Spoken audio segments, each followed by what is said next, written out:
Well, how do you do, y'all? I am Tom the Beer Whisperer, and I'm finally back in the saddle. It's my first beer video in almost a couple weeks. Had a little issue a week ago Wednesday. I was having some symptoms, so like I was having a damn heart attack. Turns out I wasn't. I call it a heart attack, but likelihood severe acid reflux. But my cholesterol's a little high, my blood pressure's a little high. But they did do an angiogram on me, and he said that my veins are as smooth as a baby's bottom. So there's everything's good there. So we need to make a couple changes. I obviously need to lose a few pounds, so I'm working on that, which means limiting the beer intake. It's not necessarily beer, it's the total calories. So if you eat like you usually do and top the beer on, and craft beer that we drink tends to be very caloric. So, I need to strike a balance there anyways. So anyway, I'm trying to Beer Whisper. You don't want to hear about that, you want to hear about this beer. Yeah, but wanted to try this one, and I found it at Macadoodles. It was on sale. It was only $8.96 a 6-pack. Which is not bad at all. 8.4, 85 IBUs. Let me read a touch here. This double IPA is big, brewed with over 5 pounds per barrel of American and Australian hops, and packed with fruity citrus, pine, resin notes for a bold hop finish. So there you go. How about that?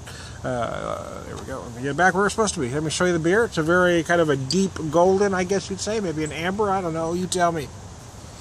Pours very nice. Kind of a creamy, dense head. Aromas are very nice. Kind of an amalgam of classic American IPA notes with kind of that West Coast smell. You guys certainly get some citrus and pine, as well as some of the, now I'm getting some tropical fruit notes that are trendy in the IPAs these days, or double IPAs as this one is. Again, I'm getting some citrus, I'm getting some grapefruit, lemon, certainly getting some pine. I'm also getting some pineapple, possibly mango as well.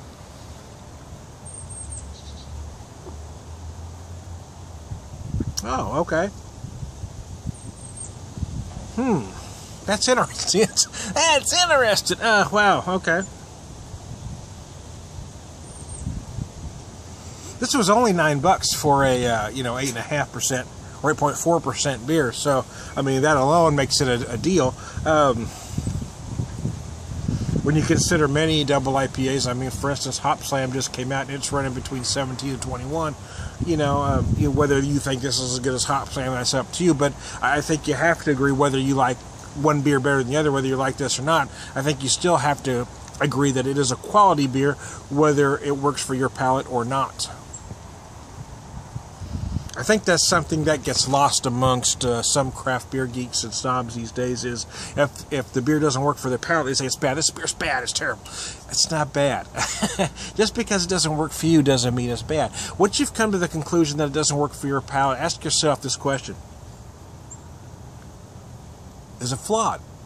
Is there anything wrong with it? Are there off flavors, off aromas? I mean, again, is it flawed? And the answer to this beer is no, it's not flawed. It may not work for your palate, but it's not flawed. And I gotta tell you, after having just a small bit of this, it's gonna take me a minute. I'm not sure if it works for my palate either, but it's interesting.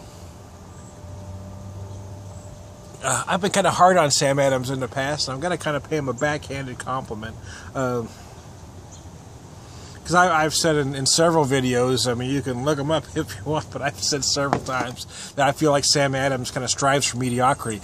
I feel like, I've said before that, when they've had opportunities to take a home run swing, that they've just leaned into the pitch just to try to get on base.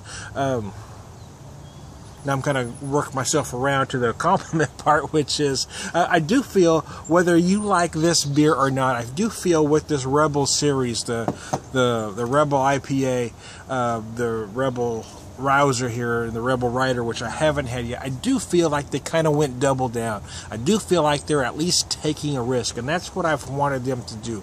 win, lose, or draw. If it works, if it's popular, whatever. If it doesn't, if it sinks like a lead balloon, whatever. But at least you got a swing, man.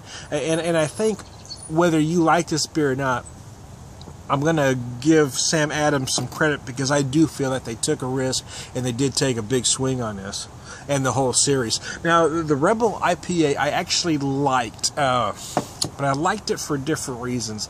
The problem with the beer is its labeling. I think it was, what, 6.4, 45 IBUs, something like that.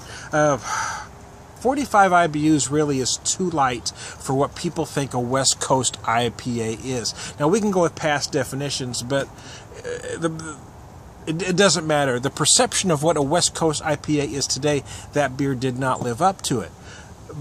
And although 6.4 is a lot of ABV for an APA, I felt that the Rebel IPA drank ahead of the consistency and the balance of an APA. If somebody gave me a glass of that and I had no idea what I was drinking, I would have jumped to the conclusion that I was drinking an APA, because that's what it felt like. I think if they had labeled that an APA right from the start, it wouldn't have been compared to the various West Coast IPAs that are out there and that many people felt it paled in comparison. But I think the overall construction of the beer was sound, and I think that's what a lot of craft beer folks are missing. Is it sound? Are there flaws in the beer? No, that beer wasn't flawed in any way. There were no off flavors or no off aromas. It was not flawed. Now, if it didn't work for you, it didn't work for you, but it wasn't flawed. So you shouldn't say, I won't say you can't, because people can say whatever they want, but you shouldn't say it's a bad beer just because it does not work for you. And this one, I'm not sure. This is one of those beers that it may take a 6-pack for me to come around, and I'm going to be real honest about that. Because I almost feel like there's a lot going. It's a very busy double IPA. The mix of the American Australian hops, I think, can work and has worked in other beers. But I'm not sure if this particular blend is working for my palate at the moment. Again, I've only had a few ounces, and that's the odd thing about doing these videos, is you're judging a beer over just a small amount. And there are times I've got to the end and I had to completely change my mind. This may very well be one of those beers, so I'm going to stop this video and I may have to add an addendum at the end.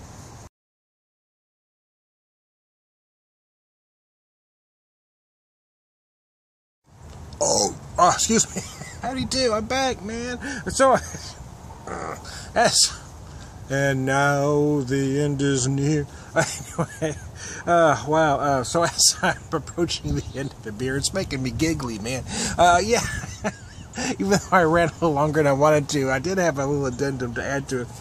As I've let this warm, I actually didn't have it in the fridge. I had it in my garage, but it's probably a little colder than I wanted it. As I've let it warm a little bit, the aroma's kind of brightened up, and it's kind of rounded out.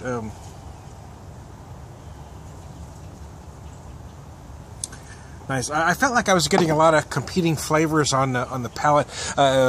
They were very sharp flavors, and now that it's warm, they're all kind of, melding together more harmoniously.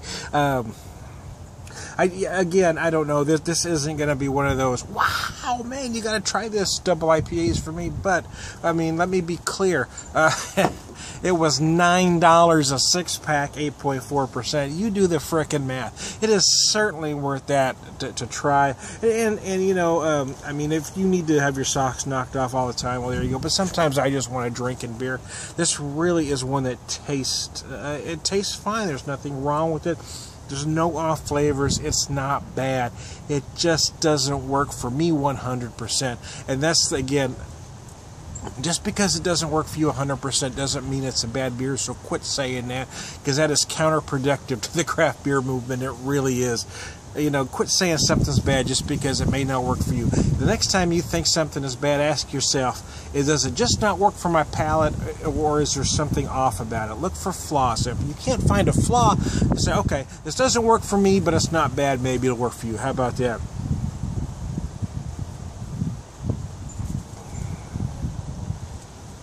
I was getting some pine on it earlier, but as it warmed, the pine has really brightened up. But it's kind of rounded out with everything else as well. I was getting like one flavor at a time, hitting it at odd points on my palate. It just wasn't working as it was colder. Now that it's warmer, everything is kind of working together more. I do get some of those tropical fruit notes. I'm getting some almost stone-like fruits on the malt end. These are Sam Adams 2-row pale malts, I believe, in the Sam Adams G strain. And then, you know, at the end, you get more of that pine.